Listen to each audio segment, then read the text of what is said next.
Well, welcome back. It's another edition of our State Fair interviews, and we've had a lot of fun doing these. And it's time for the rowing team now to have an opportunity to talk. And I think we have a really good board of a panel of experts here to talk about it and to talk about the State Fair a little bit as well. Unfortunately, we can't be at the State Fair in person, so here we are coming to you on a TV screen. And let's start with the head coach, brand new, Alicia Strodel, who about a year ago, I guess almost 13 months ago, you took over, coming over from Syracuse as an assistant coach. And Coach, first of all, you're missing out on that State Fair, probably, I would think, for the first time, but maybe next year. But here we are on the computer. How are things? Oh, Coach, you're on mute. Well, Oh, there we man. go. See, rookie mistake. I did get to go to the State Fair last year. I think it was my first week in town with my family. So yeah. So we got to enjoy it and see what the hype was all about. Nice. You know what? I'm going to start it all over. That way we don't have the mute problem, and then I don't look like an idiot saying you haven't been to the fair. So no worries. That's the beauty of taped of a taped segment. So okay. let's take two here, Jackie. Here we go. All right. Welcome back. I'm going to do this one more time. All right. Welcome to another edition of the State Fair virtual meetings here. We're thrilled to be able to showcase the women's rowing team at the University of Minnesota, and we can't be on the State Fairgrounds in person, so here we are doing it on the computer screen. And in her first year, just got here about 13 months ago now, is Alicia Strodel. She's the head coach of the rowing team. And Coach, you got here in last August, which means you were able to sneak in a visit to the State Fair. Fortunately, not going to be the case this year. What were your thoughts of the State Fair for your first maiden voyage last year? It was great. It was a lot of fun. I have 3 young kids, so it was fun to bring them there. The highlight was the food and the birthing center, which was unbelievable.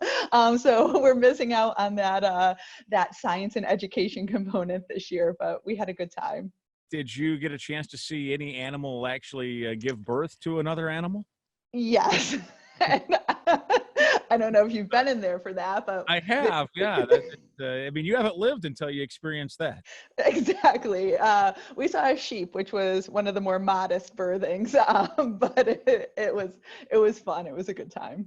Does a particular food or a stand or the midway or anything stand out to you? Yes, I've never had a pronto pup before, so having those versus the traditional corn dog back east, that was fun. And the kids just really like the corn. We had the corn as well, which everybody told us to get, and we didn't stand in line for the cookies. But next time we'll make sure we get that done. Next time, indeed. Well, let's introduce your 2 athletes who are with us. Gabby Mullally, who is joining us. And first of all, Gabby, how are you? Good to see you. I'm good. How are you? I'm doing great. How about your experience at the State Fair, as long as we're talking about the State Fair? What stands out to you?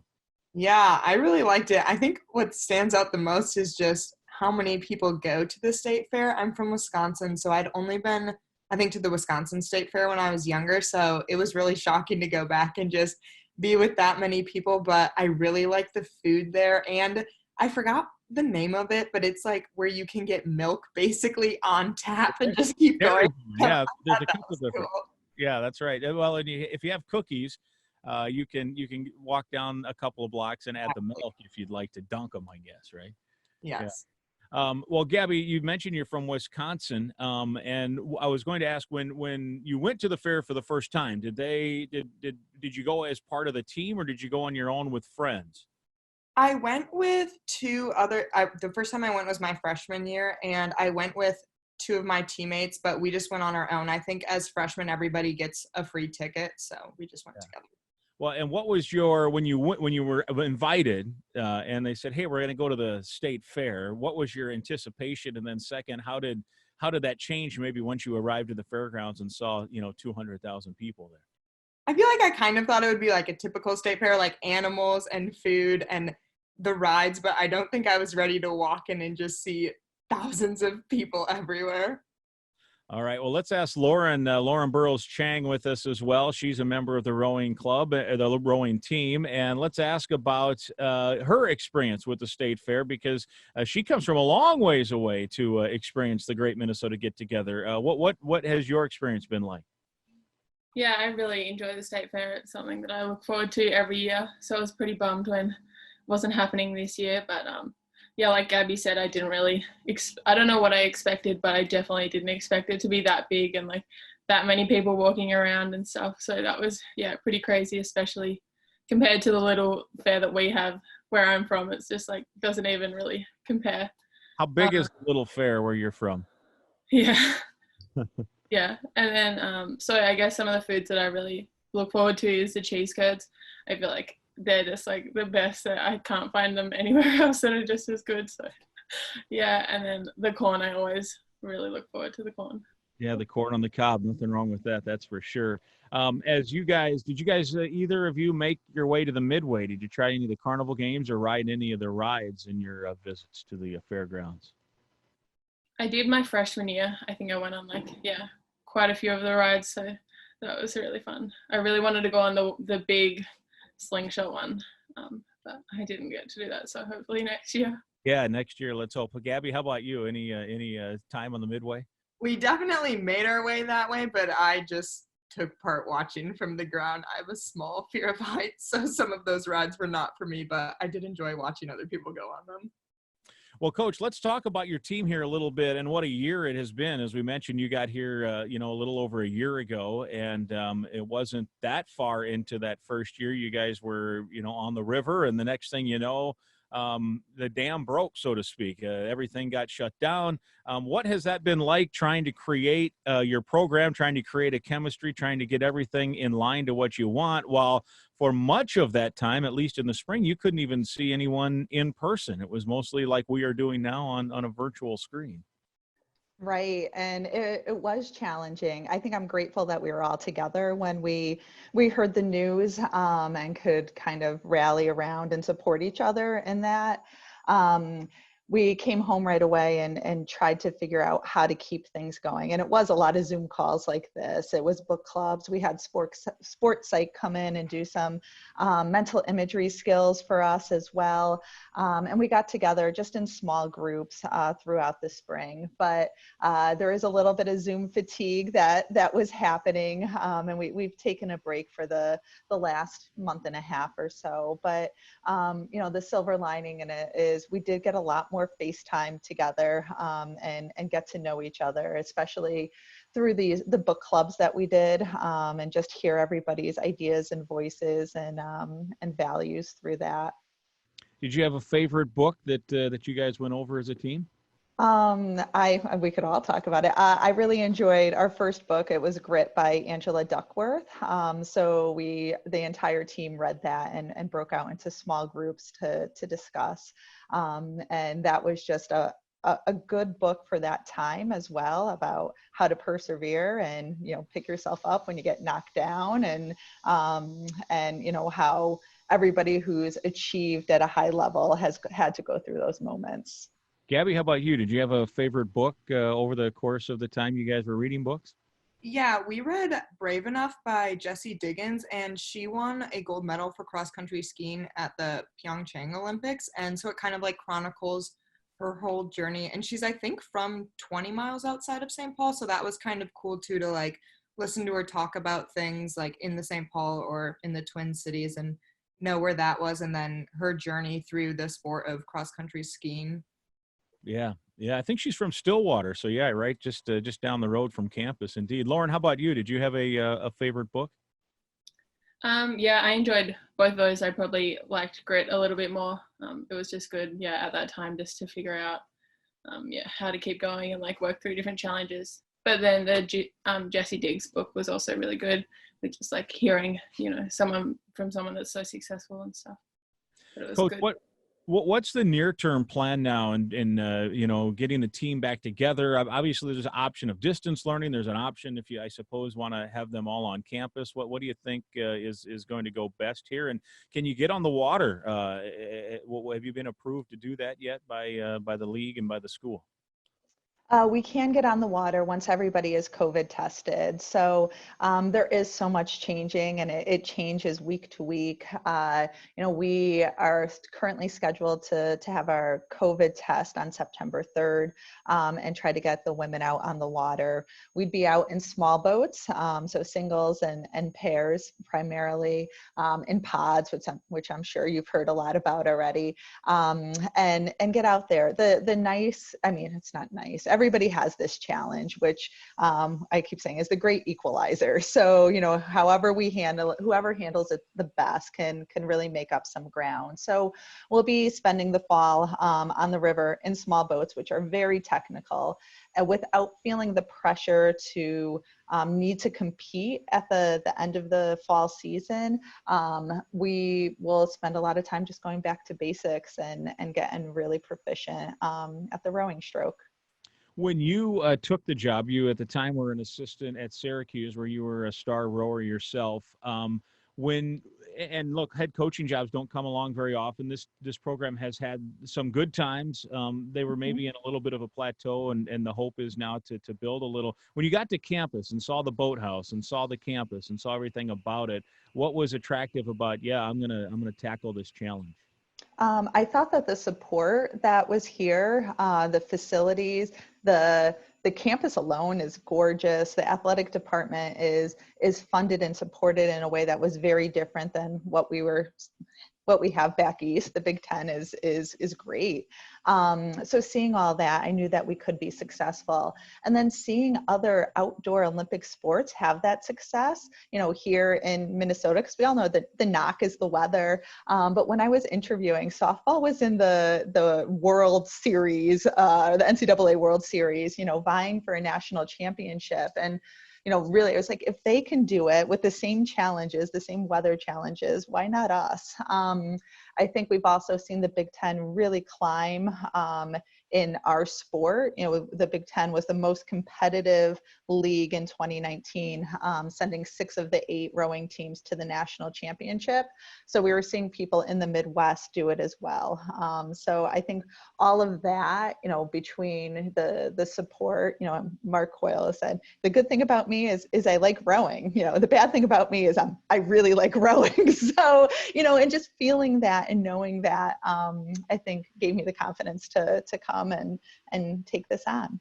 Well, and it's not, I think, as if Syracuse was like in Florida, right? So you were used to Right. trying to coach through some cold weather there as well. In fact, I think they probably at Syracuse get more snow than we even get in Minnesota. I think it gets colder maybe here, but there's a lot of snow in Syracuse.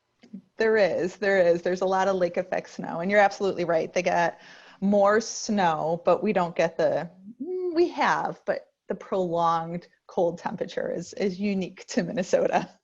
Speaking of unique, you might be the only rowing program in the country that just down the hallway is a football coach who actually has a row the boat for the mantra.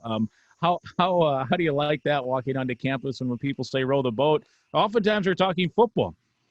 It's very inclusive feeling. So usually rowing doesn't get much press or talked about a lot. So to hear that, the row the boat all the time is fun. And I think it's a great analogy for what we're all trying to do with athletes. Yeah. And rowing oftentimes leads to really good stories from athletes who maybe in some cases, right, Coach, didn't take up rowing until they even walked onto campus. Let's face it, here in the Midwest, there's not a lot of, unless you join a club, it's not as if there's a high school around the corner that just offers boats because they're not cheap to go out and be an athlete. So kind of take us through the story of rowing and how it's really built on the back of good athletes who oftentimes are experiencing rowing many times for the first time once they try out and make the team. Right. And I was a walk-on myself, so I know that path well, especially, coming in as somebody who who always identified as an athlete. You know, in high school, I swam and played basketball, to walk onto a campus and for somebody to say, hey, you know, you're tall, you look athletic. Have you ever thought about rowing? I think allows young women to continue to identify with that athlete side of them. And like you said, many women haven't been exposed to the sport throughout youth programs or high school. So, you know, at the root of it, the sport rewards very hard work. It's a cyclical motion. You know, we feel like we could teach it. And many women come out of the collegiate program as walk-ons and make national teams. You know, if we look at the 2016 Olympics, I think half of the U.S. Women's 8 was walk-ons from and learned to row collegially. Gabby, tell us your story. When did you start rowing? Were you experienced when you got to Minnesota, or were you a story that you heard about it, someone invited you, you tried out, and here you are? Yeah, I definitely came to this program with no rowing experience. I grew up swimming, so that was my predominant sport, and then got here and basically fell in love with it. It's a lot. I really enjoy being on top of the water, and it's a very sharp learning curve, I think, your first year, but you learn a lot and the team is great. So it's where I want to be. Yeah. How did the process go? I mean, were you planning to do this when you got to campus, or were you recruited once you got to campus? I had started looking into it about a year before, when a girl that I worked with back in my hometown, she had decided to do walk-on rowing the grade older than me. So I started to get interested in it and then came in contact with some of the coaches, but then basically showed up to campus. And first year rowing too in the Big Ten is termed novice rowing. So basically anybody who's first year rowing, they all kind of get grouped together and race against each other at Big Tens. And so a lot of it in the fall is just learning the stroke, the technique, getting on the erg, learning that, and then getting in boats and racing in the spring. Yeah, cool. Very cool. Lauren, how about you? What was your experience with rowing before you arrived to Minneapolis? Yeah, I started rowing in high school. Just my school that I went to offered rowing as a sport, and so my brother, who's older than me, was on the rowing team, and I thought that looked pretty fun. So yeah, I joined the rowing team because of that, and then yeah, I really enjoyed it ever since, like racing and all that's really good. It was a pretty different experience coming over, and you know, with the challenges of the winter, because we didn't have that really where I was from. So it was good. You mentioned that once you're on the water, what's the mighty Mississippi like to row on? Is it a pretty good test for rowers, Lauren? Yeah, it's pretty different, especially with like just after the winter with the current. It's pretty quick, and then so yeah, it feels different. But we do get to go out to a lake sometimes, so that's nice, just rowing on still water. Yeah. Coach, about the hope would be that you get a season, and if it comes this spring, it comes this spring. What are you optimistic that as you hear that there's a chance that you guys will have a chance to get out and compete, whether it's the Big Ten or NCAAs or a couple of meets or whatever it might be? I am, because we have to be. I think that having that hope is really what's driving us right now. I mean, it's all dependent on, we're led by science and the state of Minnesota. And so we're really out of control in those decisions. So I think we're going to come back to controlling what we can, hoping for the best, and keep doing everything we can so that if that opportunity comes along, we're really prepared for it. Yeah, well, very good. Hey, guys, it was great. Hopefully a year from now, we can all be back at the state fair up on the stage and talking about rowing and rowing the boat, and hopefully recapping a spring season that was highly successful as the program continues to build, and then previewing what you guys might be doing next fall. But let's hope that when everyone convenes on campus, we can all say hello and things get closer to normal as the year progresses. But it was great to see everybody. Thank you. Thanks, Mike. All right, sounds good. That's women's rowing, and that's our state fair interview.